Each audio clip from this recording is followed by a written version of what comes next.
I'm the city of Waco Mayor Dylan Meek, here with a group of local government and healthcare experts to provide an update on the latest COVID-19 information in Waco and McLennan County. Today's press conference is being conducted virtually and broadcast live on the Waco City cable channel, on live stream, online at WCCC.tv, and on the City of Waco Public Information Facebook page. A full Spanish version of this press conference will air on the Waco City cable channel and on our live stream today at 4:30 p.m.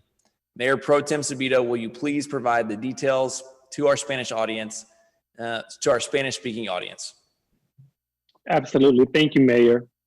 Para ayudar a nuestros ciudadanos a saber lo que se dicen durante esta conferencia de prensa, un traductor está grabando una traducción en español en vivo durante esta conferencia de prensa.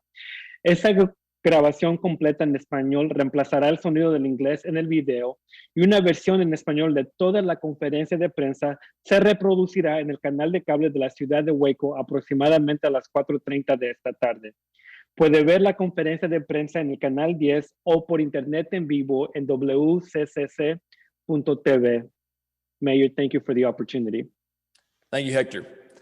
Joining me today virtually to speak to the current issues of the day are McLennan County Judge Scott Felton, Dr. Jackson Griggs, the CEO of Waco Family Medicine, Dr. Rich Haskett, the Vice President and Chief Medical Officer with Ascension Providence Healthcare Alliance, and Dr. Umad Ahmad, Interim Chief Medical Officer with Baylor Scott & White Hillcrest, and LaShonda Mallory Horn, the Director of the Waco McLennan County Public Health District. Thank you everyone for being online this afternoon. It's been a little over a month since our last press conference, and there are quite a few updates on COVID-19. Judge Felton, would you please start us off with an update on vaccines? Judge, you're muted. Sorry. Thank you. Good afternoon, everyone. There's quite a bit of updates on COVID-19 vaccines for this week. Due to the change in inclement weather this week, the Waco McLennan County Public Health District vaccine clinic has been moved from the McLean Stadium Drive through location to the Waco Convention Center tomorrow and Friday. There will be no Saturday clinic this week. Everyone who had appointments scheduled prior to the location change received an email, text, or a call with an update of the new location. Please be sure to check your messages and to see if you have been updated as to the logistics of the vaccination program. Next week, due to the upcoming Easter holidays, the vaccine clinic will be held on Wednesday and Thursday only. In very big and recent news yesterday, the Texas Department of State Health Services announced that all adults in Texas will be eligible for the COVID-19 vaccine, regardless of age, occupation, or health status, beginning on Monday, March the 29th. In response to that expanded eligibility, there is now an option on our registration for all adults to sign up on the wait list for the Health District Vaccine Clinic on the covidwaco.com website. In accordance with the state guidelines, the clinic will still be prioritized individuals who are in the 1A, 1B, and 1C eligibility. In other words, if you're in that group and you call to sign in, even though it's been expanded, you'll get prioritizations in getting vaccines. We do not currently expect to receive larger amounts of vaccine as far as we know from the health clinic. However, our weekly allocations have been very steady, and many of the other providers in the community continue to receive allocations as well. And there's more providers that have signed up to be able to give vaccines as well. So we think that we'll see overall a growth in the amount of people vaccinated in this area. And as you've read before, that There's some people that find access to Falls County and Hill County as well. And so it seems that the wait list and wait times to be on wait list is getting shorter and shorter all along. According to the Texas Department of State Health Services dashboard, on March 23rd, in McLennan County, 48,038 people have received at least one dose, and 26,820 have been fully vaccinated with the COVID-19 vaccine. Overall, Texas has administered 32,410 doses per 100,000 population, and McLennan County has administered 27,748 doses per 100,000 population. While Texas as a whole has continued to receive increase in weekly allocations, McLennan County provider allocations have remained somewhat at the same level. However, we continue to see excellent partnerships and collaborations throughout the community of McLennan County, and we're doing a great job of getting vaccinations into the arms of our citizens. We couldn't do this without the great community partners like Baylor Scott and White, Ascension Providence, Baylor University, McLennan Community College, Tarleton, Waco ISD, Region 12, and of course our local HEB pharmacies, and the McLennan County Medical Society, and many other ways to get the vaccine. Also want to reach out and congratulate some of the people who volunteered on an individual basis to help people get scheduled for vaccinations, where some people find it easy to go through the websites and phone calls and those things. Others find it difficult. So I appreciate those people, those citizens that just feel that urge to be able to help our community by doing that. Before the state's announcement yesterday expanding the eligibility criteria, we have been nearing the end of our wait list, and there was about a 1 or 2 week wait time for individuals after sign up for the wait list. With this announcement coming up, making Texas adults eligible, we do expect the wait list to grow larger and again create a longer wait time. If you want the COVID-19 vaccine, I encourage you to get on the wait list as soon as possible. Remember, you can register by going to covidwaco.com and click the big red button, or you can call at 254-750-1890. Just one other thing, as you know, it won't be long before more opportunities to go outside. Summertime coming up. Now's a good strategic time to consider being vaccinated and be prepared for those times when you have an opportunity to get out more. Thank you very much. Thank you, Judge Felton. Dr. Griggs, will you please share the current COVID-19 data for Waco and McLennan County? Absolutely, and just a personal word of welcome to Miss Mallory Horn. We're really excited that you're here in Waco, McLennan County. We've been anticipating your arrival, so it's great to see you on screen with us today. So the total number of confirmed cases in the county, 25,885, 215 are currently active. And as of yesterday afternoon, the Public Health District received notification of 39 new cases of coronavirus. 26 are currently hospitalized with COVID-19, and 6 of those who are hospitalized are requiring ventilator support. And we have now seen a total of 447 deaths in our county due to this virus. Within elder care facilities in McLennan County, there are 3 current facility outbreaks. There are 3 active cases among patients and staff at these facilities, and there have been a total of 126 nursing home associated fatalities due to COVID-19. The county jail, there are no current active cases. There are 5 independent school districts, 1 private school, who are reporting cases on campuses. Within schools, there are 11 active cases, 6 students, and 5 staff. And go ahead now and share my screen and show the usual graphics around incidents. And what you see here are new cases per 100,000 in population. So this is on a 7-day rolling average. These are the same graphics that I've shown on a regular basis for a few months now. What you see is really great news that we are seeing less spread, fewer people infected by this virus, which of course translates to fewer individuals struggling with the ramifications from hospitalization, fewer deaths.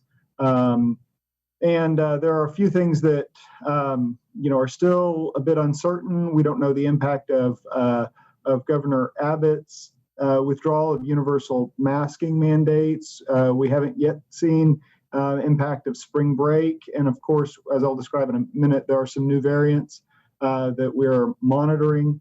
But saying all of that, this is room for lots and lots of optimism and some measure of celebration. We're not out of the woods yet, but we are making progress as a community. And for the first time since June, I get to share that we are out of even the accelerated spread. We're in the community spread strata of Harvard's Global Health Institute levels of threat. So we've only 6 new cases per 100,000 per day. In terms of our positivity rate, we are at 7% positivity rate. The state's at 8%, and we have seen just a steady downward trend in positivity rate, which is really important. We're within that mitigation strata, so we should be able to keep up with all of our contact tracing and investigation, quarantine to continue to slow the virus with those measures. The rate of testing has dropped off, but proportionately we're seeing fewer cases than even the drop-off in the rate of testing we've seen in our community. Saying that, we still have further we need to go in terms of getting that positivity rate lower, which means that we cannot let up our testing in the community among those individuals who have COVID-like illness. So remember, if you have fever, or chills, or night sweats, or dry cough, or shortness of breath, or loss of smell or taste, please, please, please get tested. Similarly, if you're not vaccinated and you believe you've been exposed to someone who is a confirmed positive case or who has symptoms that you think may be associated with the novel coronavirus, please get tested. We need to still continue to see ample number of tests in the community in order to catch all of the virus that's out there. So we are on the right track, but need to continue to be vigilant about testing. In terms of those hospitalized with COVID-19, a beautiful downward slope of numbers of those hospitalized, and again, as we bring the incidence of new cases down, more vaccinations in the community, we expect this to continue that downward slope. The numbers of fatalities by month, fatalities trail hospitalizations, which trail incidence of new cases. So we are seeing numbers decrease in terms of actual deaths from COVID-19. February, we had 35 deaths. Remember, February is 28 days, so a little shorter than usual months, but we nevertheless had only 35 deaths, and March thus far, we've only seen 23 deaths, and so we expect to be under the February numbers for March. This is for all of McLennan County, and this is the MTRAC. It's a state database on vaccination data, but it shows that vaccinations by week in McLennan County have been around 8,000 or so for the past 3 weeks. And as Judge mentioned, we're continuing to get a steady supply of vaccinations in our county. Now I'm going to shift and talk a little bit about variants. The CDC describes 3 different categories of variants: variants of interest, variants of concern, and variants of high consequence. These are new definitions that the CDC recently posted. Variants of interest describe some genetic markers of a variant that are associated with something that could portend higher transmission or worse disease or problems with vaccination or treatment or immunity. But these variants have demonstrated limited spread. A variant of concern, though, there is evidence of actual transmission. So not just the genetic markers, but actual evidence of transmission or worse disease or problems with vaccination effectiveness, treatment, or immunity.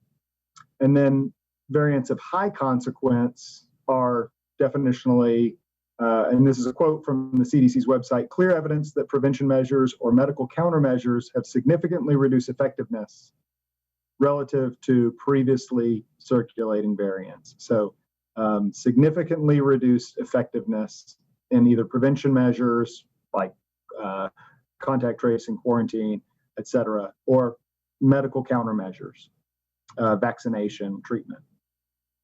And variants of high consequence demonstrate significant reduction in vaccine effectiveness or high number of vaccine breakthrough cases. Thankfully, we have not seen any variants of high consequence in the United States. The variants of concern, there are 5 total. The B117 UK variant, 50% decreased transmission and some evidence of increased severity, fatality. The B1351 South African variant, 50% increase in transmission and some reduced response to antibodies. And the P1 or Brazilian variant, some reduced response to antibodies. And 2 variants that are have been identified in California, B427 and B1. There should be another period, B1, 429, these are California variants. These have both about 20% increased transmission, some reduced response to antibodies. Seen to 17 has been in the United States more than the others, 7,501 cases. In this are 2. There have been 2 confirmed cases in McLennan County. Now, those are only the cases that have been sent to that's capable of doing genomic sequencing. So I think we've lost. Let's make.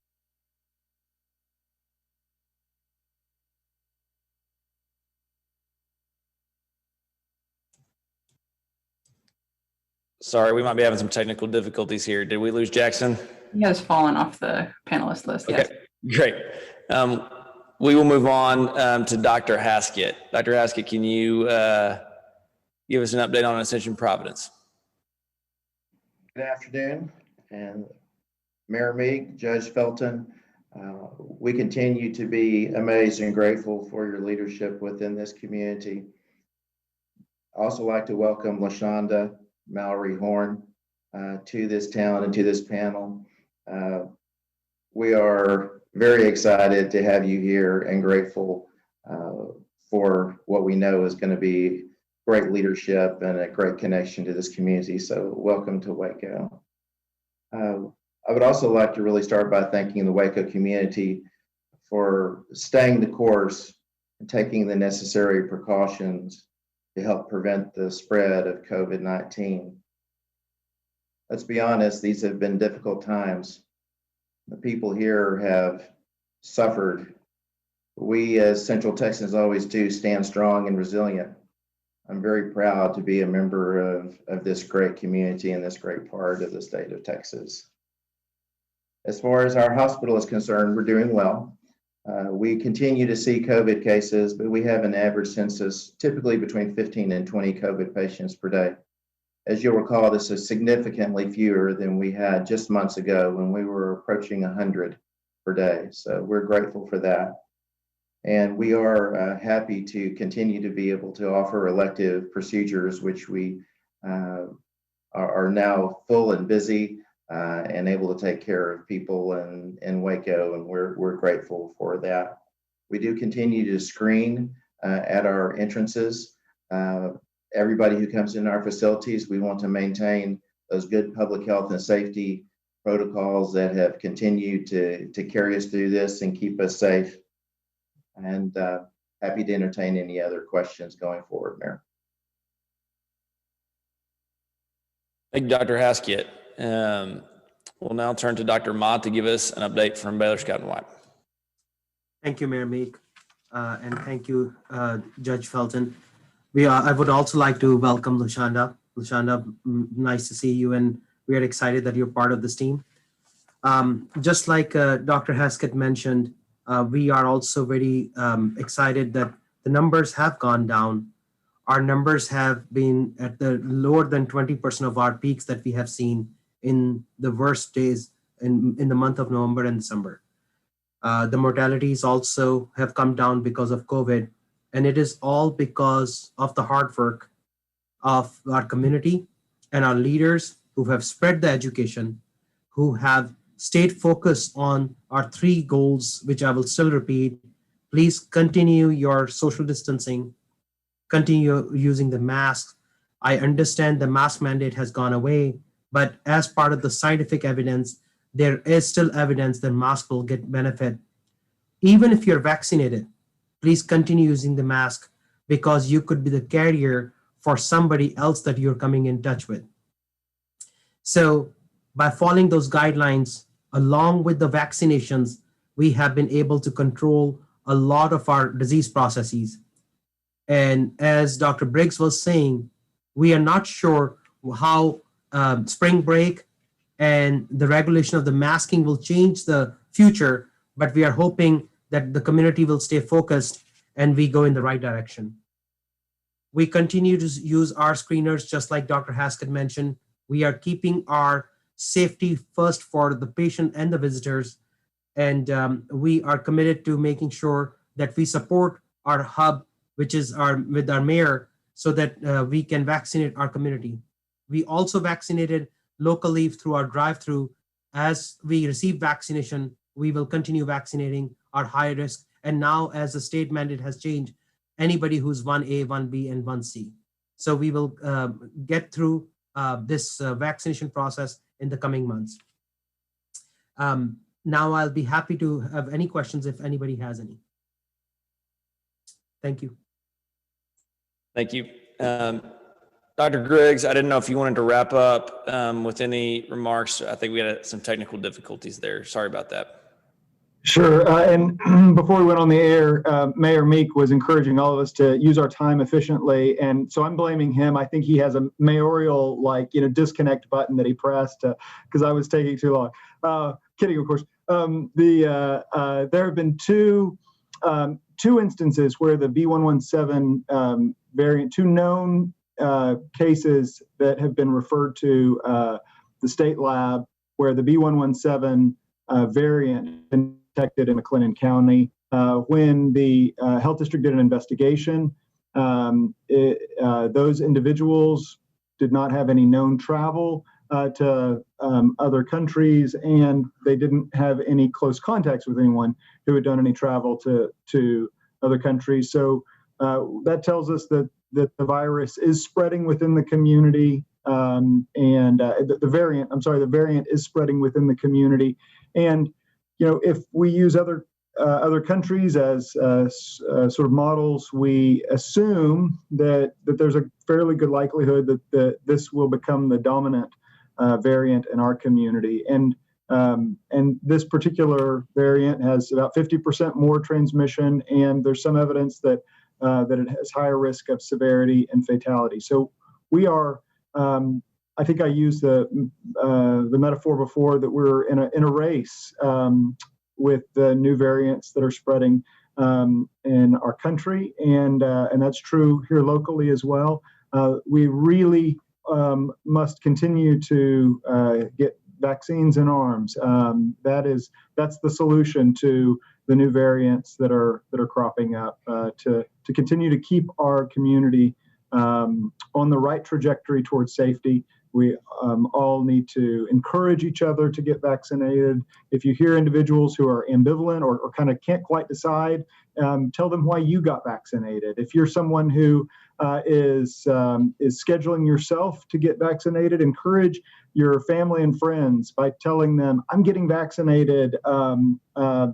Share the date you're getting vaccinated. When are you scheduled to get your vaccine? So really talk it up, because it really is going to be all of us who are building the enthusiasm around the vaccine that will lead to a high uptake across our community to protect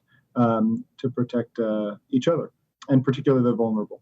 So those are my final comments, Mayor. Thank you for the opportunity to circle back. Absolutely. Thank you, Dr. Griggs. It's encouraging to hear the many ways in which our metrics continue to improve, but along with everyone else on this call, I want to join in on asking our community to remember that while things are beginning to look better, we're not out of this pandemic yet. There's still many ways in which we can be optimistic and yet practice good public health precautions to protect ourselves and those around us. Free COVID-19 testing continues to be offered in our community. Locations currently include the Waco Multipurpose Center on Elm and the McLennan Community College. Please visit covidwaco.com to confirm available testing locations and register for a test if you think you need one. To date, 186,277 tests have been reported in McLennan County. We have seen a consistent decline in the average number of tests conducted each day since mid-December. There are currently 233 tests conducted daily on average, which is 85% lower than at the peak of the 1,600 that we saw in November. There are currently 2 remains housed in our temporary morgue trailer. However, we expect for the trailer to be empty and demobilized by the end of this week. It will remain on contract with FEMA to stay in the county for several more weeks. However, we are glad to see it soon empty after 15 weeks of use. I hope that we can always remember and never forget the many lives lost, the families impacted by COVID-19. Our community is evaluating a memorial service,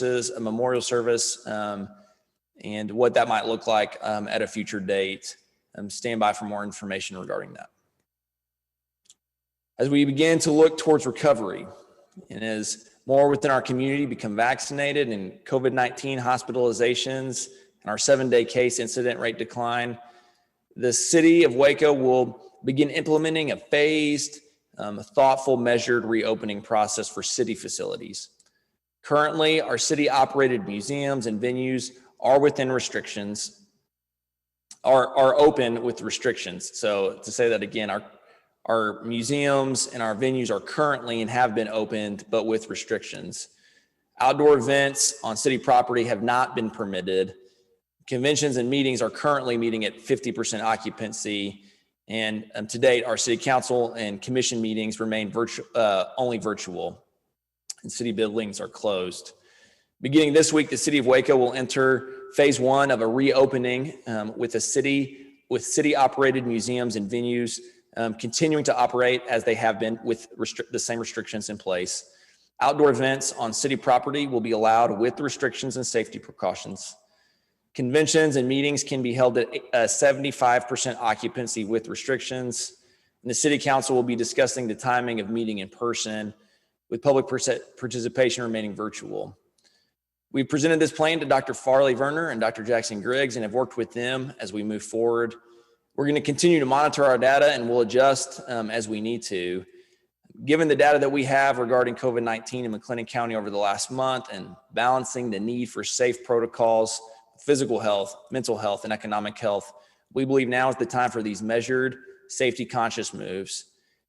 The city is going to issue more specific information related to these openings shortly. As I mentioned, Dr. Griggs has been a voice in this process. I didn't know if you'd be willing to state anything with regard to this at this moment, Dr. Griggs. Absolutely, Mayor. And I just mostly just want to commend the city manager's office and the mayor for really balancing a thoughtful approach to the risks and the benefits that are involved here. There's a trade-off, of course, and I see in these protocols that the city's doing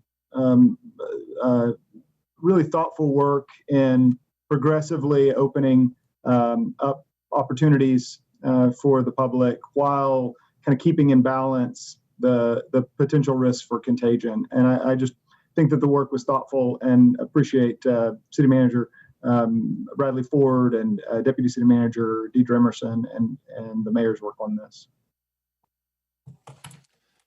Thank you, Dr. Griggs. Finally, I would like to introduce our Health District Director, LaShonda Mallory Horn. She joined the Waco McLennan County Public Health District at the beginning of March, and we are glad to have her online with us today. LaShonda, thank you for joining us. We've heard some encouraging updates today on efforts to combat COVID-19 pandemic, but of course it is not over yet. As our community moves forward towards recovery, we're so happy to have you here leading public health efforts now and into the future. And I'd like to invite you to make a few comments if you'd like. Thank you so much, Mayor, and thank you, Judge, and to all of you for such a warm welcome over this last 3 weeks. 1 year later, the staff of the Waco McLennan County Public Health District are still hard at work at battling COVID-19 here in this community. It's been a really hard and career-changing year for all of us in public health, and we appreciate the support of not only our city leadership and our county leadership, but our healthcare providers and organizations across the county to make sure that this response is whole and solid and collaborative. The efforts are transitioning from an epidemiology response to a more vaccine and immunization focused response. So you'll start hearing more and more about us doing vaccine clinics across the county and making the vaccines equitably available to people throughout the communities. If you know of a location where you think we need to do vaccines, please, please, please reach out to the health district so we can make sure that we get vaccine out to those areas that really need it. We'll be going outside of the city into some of the smaller communities throughout the county over the next few weeks. So we look forward to getting out and giving everyone an opportunity to get vaccinated. Thanks, Mayor. Thank you, LaShonda. We're so thankful to have you. Okay, we will now move on to the media questions. We have 2 persons on the call today, Hannah Hall from KWTX and Rhiannon Sagert from Waco Tribune Herald. And I believe Ashley is going to, Ashley Nystrom is going to field this round of questions. Yes, thank you, Mayor. And we have had one more join us as well now. So I will bring them all online and I will call on you each by name. We'll do 2 rounds of 1 question each. So if you'll give me just a second. So I got Bryn Shavia with Fox 44. If you could go ahead and ask your first question. And you are on mute if you can take yourself off there. There you go. Yes, hello everyone. My question has already been answered, which is great. So I don't have to ask the question. Thank you. Okay, great. Thank you. From Shavia. We got Rhiannon online with the Waco Tribune Herald. If you go ahead and ask your first question. Hello, my first question is for Dr. Mallory Horn. How much demand do you anticipate for the vaccine now that all adults will soon be able to get it? And for example, like in the last day, how many people have signed up for that public health district waitlist? Thanks, Rihanna, but just a point of clarification, I'm not doctor, but I appreciate the Force of habit. Force of habit. We have not actually opened our wait list to include those in that over 16 age group yet. That should happen in the next 24 hours. And it's really based on the phase timing to make sure that anybody that gets on the list for this week's clinics are in the priority populations.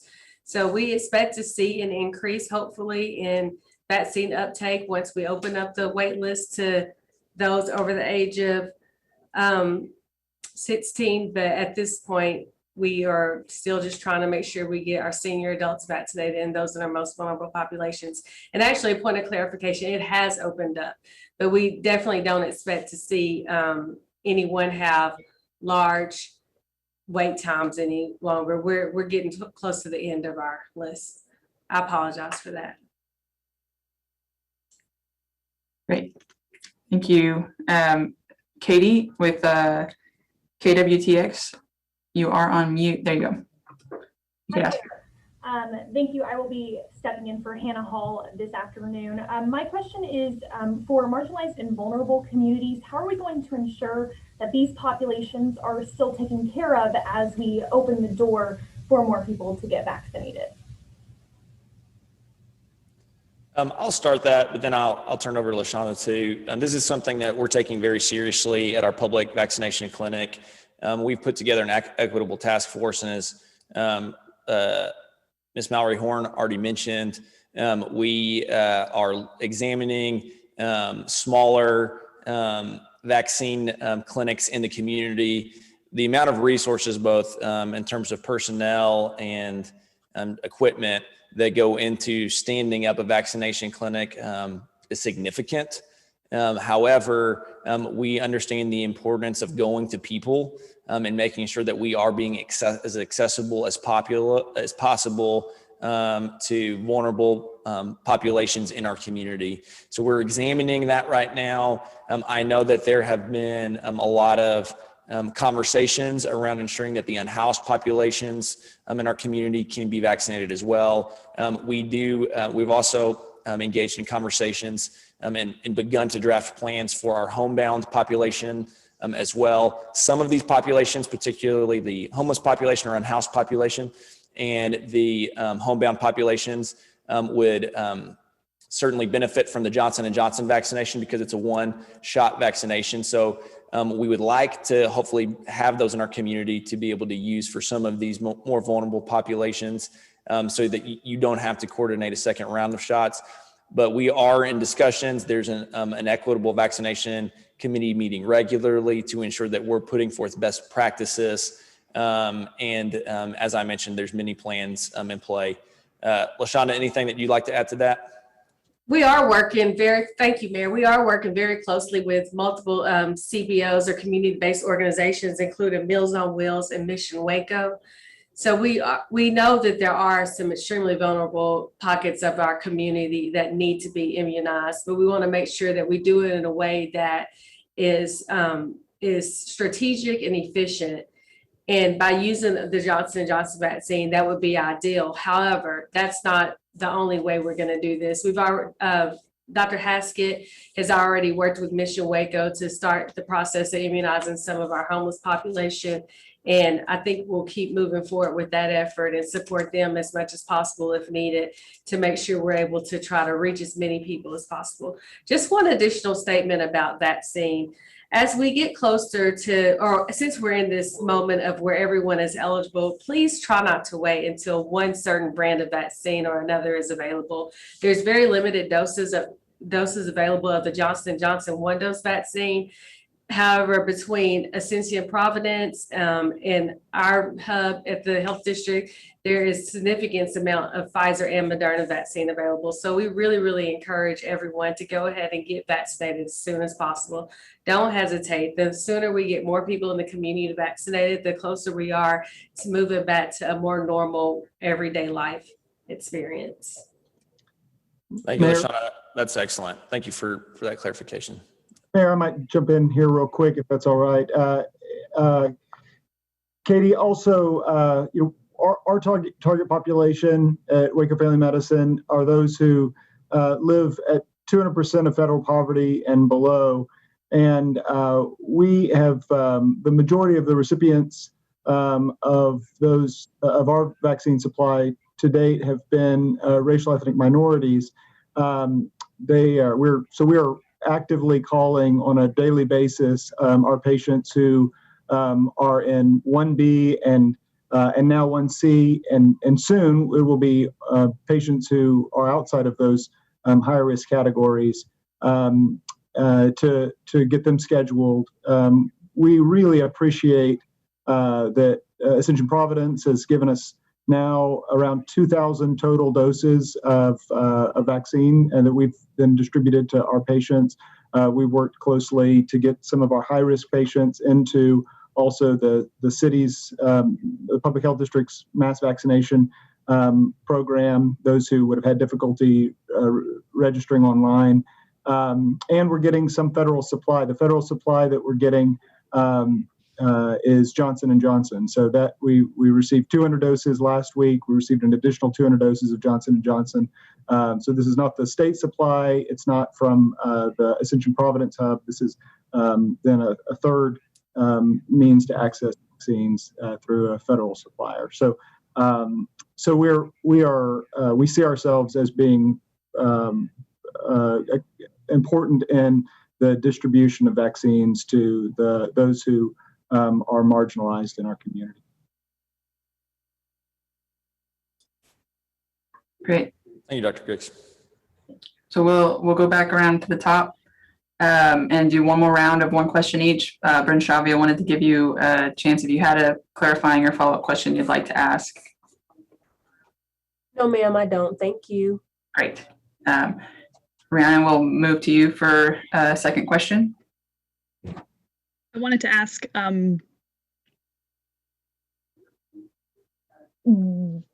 are there any areas that you're considering for those mobile clinics yet?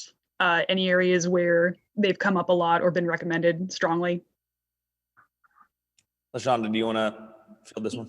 Yeah, I could go ahead and answer that. So we do have a date set to do a mobile clinic in conjunction with Meals on Wheels at Sul Ross. And we really hope that, Sul Ross is, I want to make sure I'm saying it right. I'm new to the community, so I want to make sure I'm saying it right. At the senior center to do about 160 vaccines there, really targeted on senior adults that are on the Meals on Wheels clientele list or living in that area, in that community. And these will be seniors that may be considered homebound, but are able to ambulate enough to get out into the community to get the vaccine. So we do have one location identified.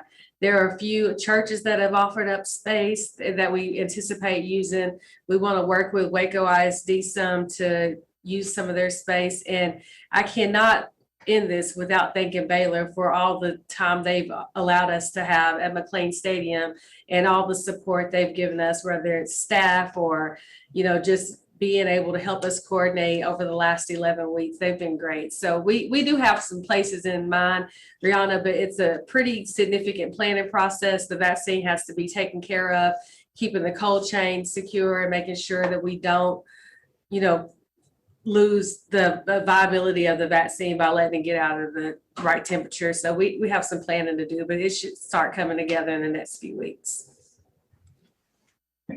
Thank you. And Katie, one last question from you. I just had a clarifying question, if you don't mind. Talking about that wait list, and for the average person who is trying to get on that wait list and trying to get vaccinated, is there any kind of time frame that we might be able to tell them of when they might actually be getting in to get that vaccine? At this point, our wait list is I got it. At this point, our wait list is pretty fast. So if you go ahead and get on the list, you should be able to expect some kind of a reach out from our automated system within about 3 to 4 days, 5 days at the longest at this point. As the list grows, because we are expanding the eligible population, it may take a little bit longer, but it's not near as long as it was whenever the vaccine first became available. I urge you, if you have a primary care provider, to reach out to your PCP, see about getting vaccinated that way. You can always reach out to the HEB pharmacies. I believe CVS in the area also has vaccines. So you don't just have to wait on us. The goal really isn't about who gets the vaccinations done. It's really about making sure as many people in the community get vaccinated. Excellent. Thank you. Mayor, that's all for the press questions. Rebecca. Thanks, Ashley, so much. All right, we'll wrap up here. As a reminder, there will be a Spanish replay of this at 4:30 and an English replay at 7 p.m. And both are available at covidwaco.com's resources pages. Please visit covidwaco.com for the latest information about vaccines and COVID-19 responses in Waco and McLennan County. As a reminder, right now, signups are available for the vaccine at our public health clinics for all adults at this time. We will keep monthly schedule for the next press conference unless critical information becomes emergent and prior to the next press conference. Waco is a strong city, and I'm so thankful for the good, decent people in our community who continue to care for each other. From the participants on this call, who I'm so thankful for, and the institutions that you're representing who have done such a great service to our community this last year. To those citizens who have helped elderly neighbors sign up for Get to Vaccines, to the nurses and the teachers and our frontline workers, Baylor, MCC, and so many others, our amazing city staff. Thank you so much for your hard work. This past year has been a long one, but we're close to the finish line. And I look forward to crossing that line with our community. And I know that we're going to continue to work with each other, support each other, and care for each other to get there as quickly as we can and do it together, because that's the Waco way. So thanks for joining us today. Be safe and have a great day.